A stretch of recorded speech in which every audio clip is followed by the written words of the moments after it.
Hello and welcome to Console Cowboys. So hopefully you learned something in the last video where we did some automated disassembly. We verified our manual disassembly, and then we set up everything we needed to code our program that's going to do our brute forcing of functions in bytecode. So now let's hop in and code this. If you're learning things, please like and subscribe. Follow me on Twitter in the description below and share this out to your social media. It really helps. So let's get coding. First thing we're going to do is update this value to a capital S because that's what we named our database. The next thing that we're going to do is we are going to loop through all of the signatures in the database and then clean up our data. So these two lines right here do that. So we're going to open up our signatures database in read-only mode, and we're going to loop through each line using the variable signature to be that value.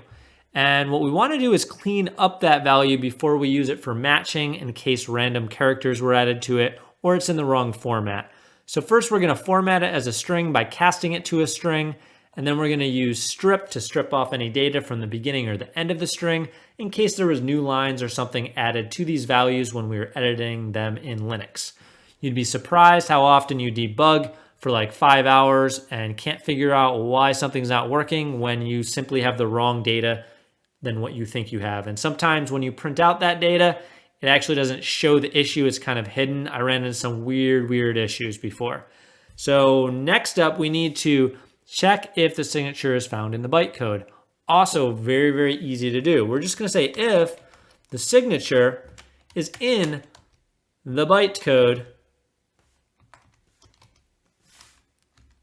then we want to do something.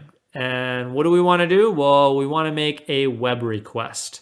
So how do we do that? Well, we can do it simply with the requests library in Python. So we can make a variable called R that gives us our response to our request. And we can say requests dot get, and then we're just going to call a URL. And what URL do we want to call? Well, we want to call the website that's going to look up the signature that was matched in the bytecode and give us the function back if it exists in our database. So let's do that really quick. Now, if we look at this here, we have 3 things that came back, but it just came back to this /hash, so we don't actually know, what's the URL that's making the call, where, is it a post, is it a get, what is it? Now we probably could look at the Swagger maybe and figure that out, or we can just do some quick forensics here. So I'm in Firefox, I'm just gonna open up the network tab and hit reload, and it's gonna show me all the things that are called when this web page is called. Then I'm gonna make this request again, and this very bottom one here should be that request. And if you look at it really closely, it's the get request to hash all, it has our hash and then a /1. I'm gonna copy that value, put it back in our code, and this is the URL that we want to call. Except that if we run right now, for every signature in the database, we're going to call this default value, so we need to switch that out to be our variable signature. We can easily do that by putting that in brackets, calling it signature. And then once we call that signature, we need to turn this into an F string, so that way it changes between the text and then between our variable. So it's going to have our URL, it's going to replace it with our signature, and it's going to look it up. So we're all set to do that now. The only thing we don't have is we don't have our bytecode in here, right? We need the bytecode to search for our signature in from our signature database. Now we could use that chain link bytecode, but it's quite large and it's going to make a lot of calls to the web server because it's going to find a lot of things. So let's use a very simple example to start, and then we'll apply that to the chain link code later once we have it formatted and working correctly. That way we don't tax the server we're testing on. Or the other option is set up a database locally with that CSV file we downloaded of the export, so you're doing all your lookups locally. We're going to head over to remix.ethereum.org. And if you go to the main page here and you open up on the side here the file explorer, under your contracts, you should see some default contracts. We're going to grab the storage one because it only has 2 functions. It has a store function and it has a retrieve function. So at most, we're going to make 2 calls to the web server if both of them are in our database, and we don't tax that web server. So we need the bytecode associated with this. We can grab that under the compile tab, hit compile, go to this bytecode button down here. It grabs the bytecode.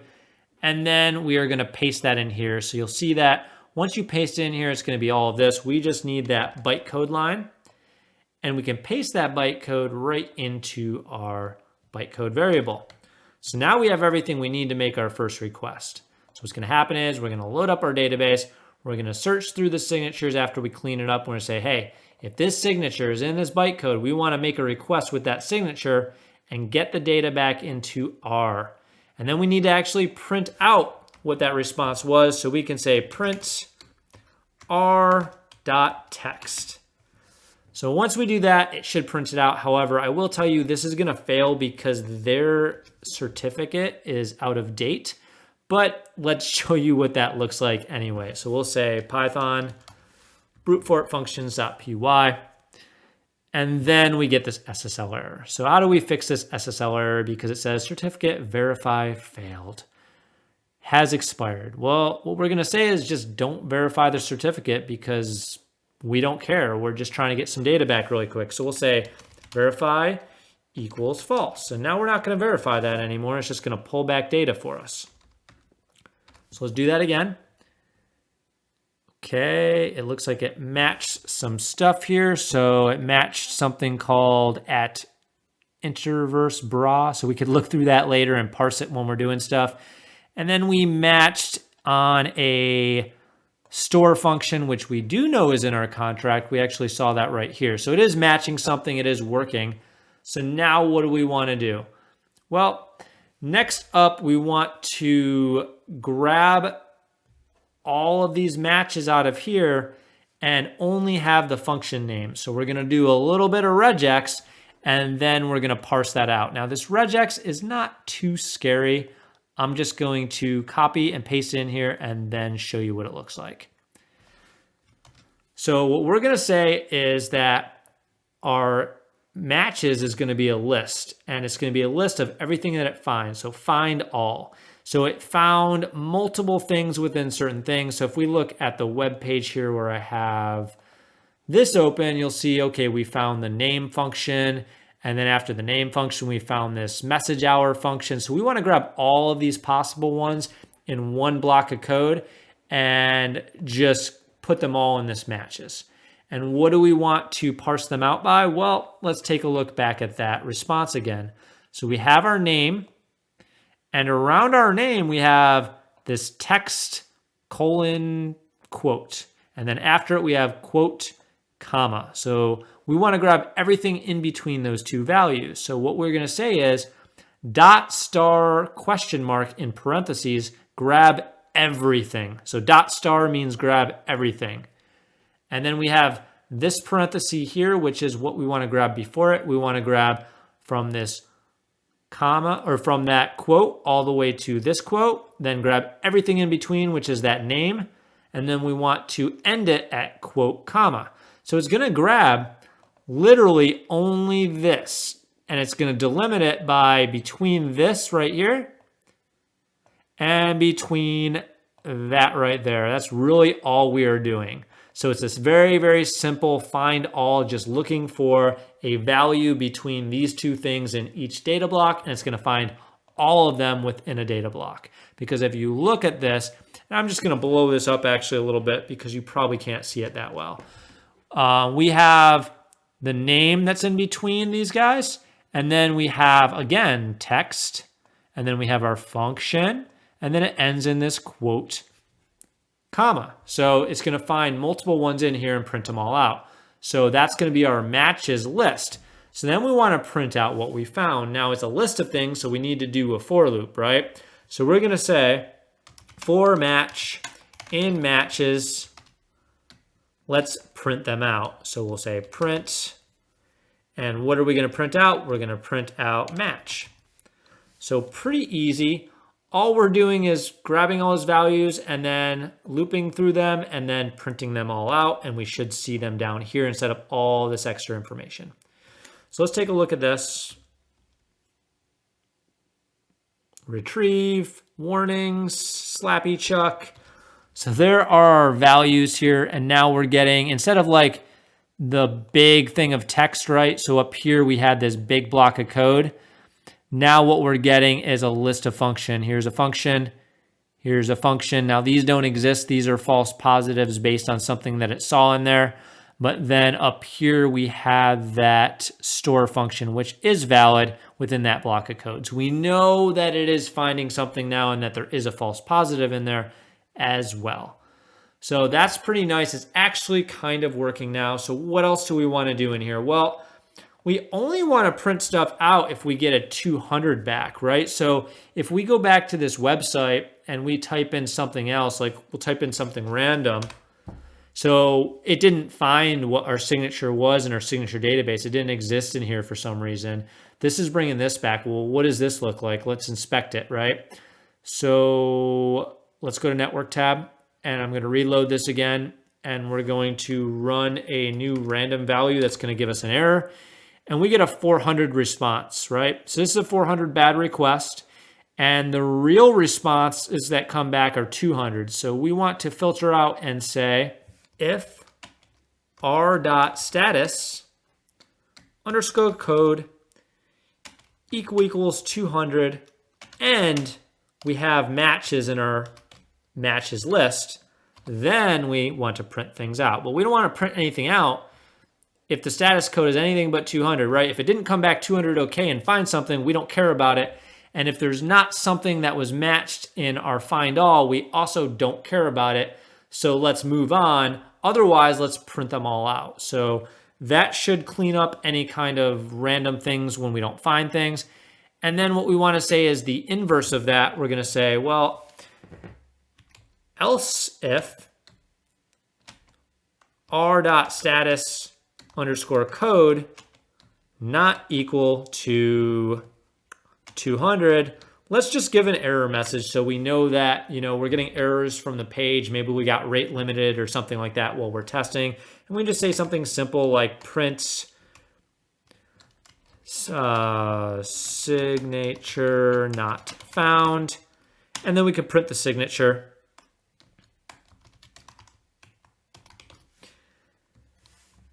And then we can print the error code returned.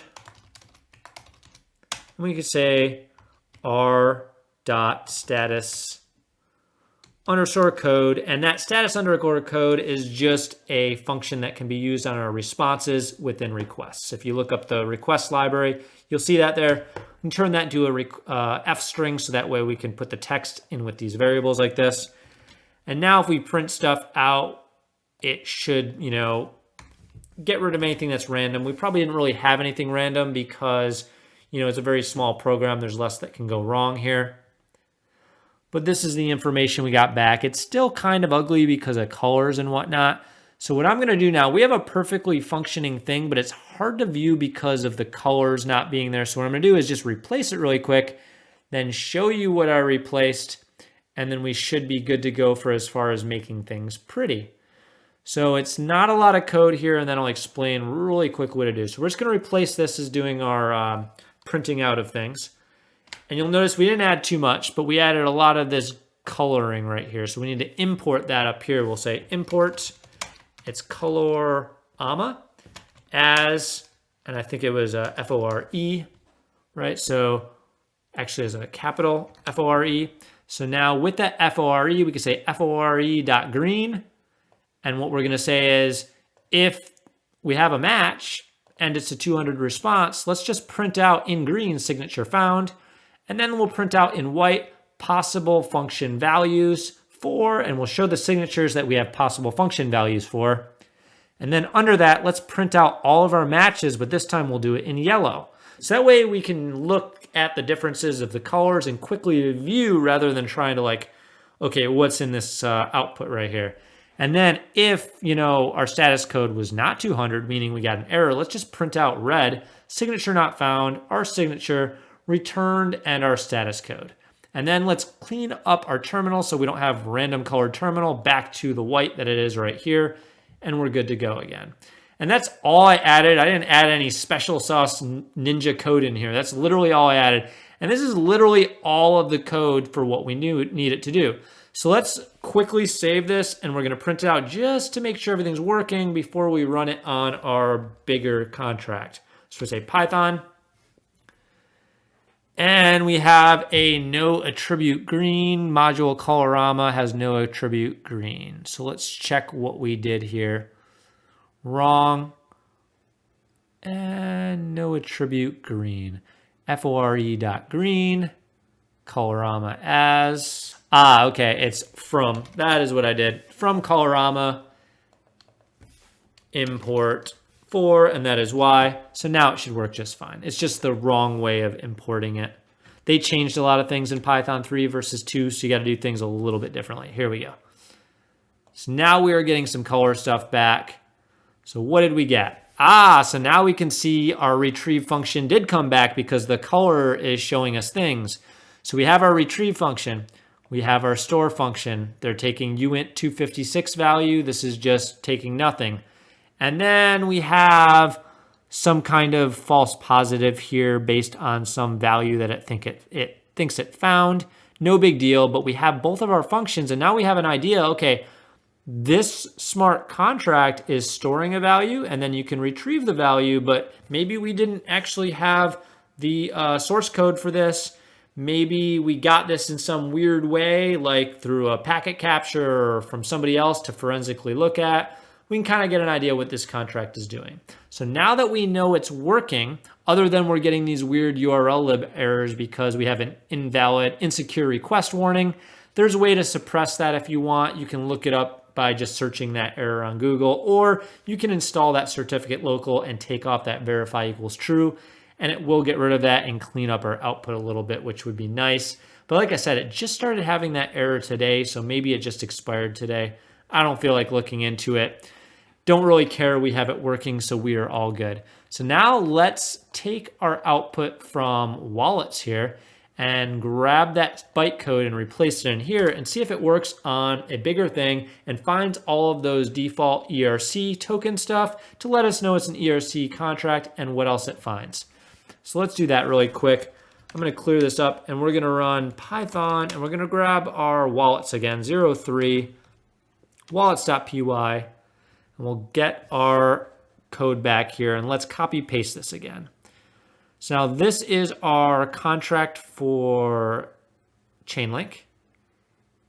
And this should have a lot more stuff to match on. This is why we didn't want to use this during testing, because it'll match a whole bunch. We'll say paste. I'll save it.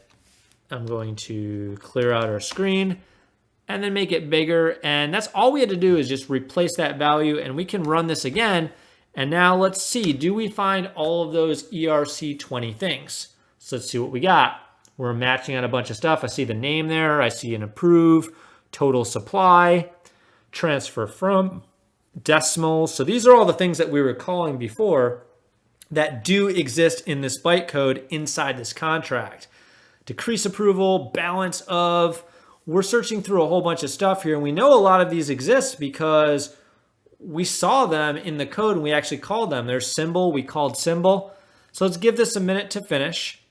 And then we're gonna look through when it's done and kind of look up some of the stuff in the source code to see if some of the random ones actually exist. All right, so we're all done. Let me scroll up to something that we didn't look up before. What do we got here? We have balance of, we have transfer and call. All right, let's look up if transfer and call is in there. So we'll go to our Chainlink contract here, and here's our source code. We'll go, boom, transfer and call. That exists in our code. Cool, we brute force that. What else do we got? We have name, we know that exists. What looks legitimate in here? Decimals, transfer from, decrease approval. We didn't look that one up before. Whoa. I think I just copy pasted that. Windows drives me crazy all day. Decrease approval exists in here. That was from our database. We have an allowance function. Let's see if that exists in here.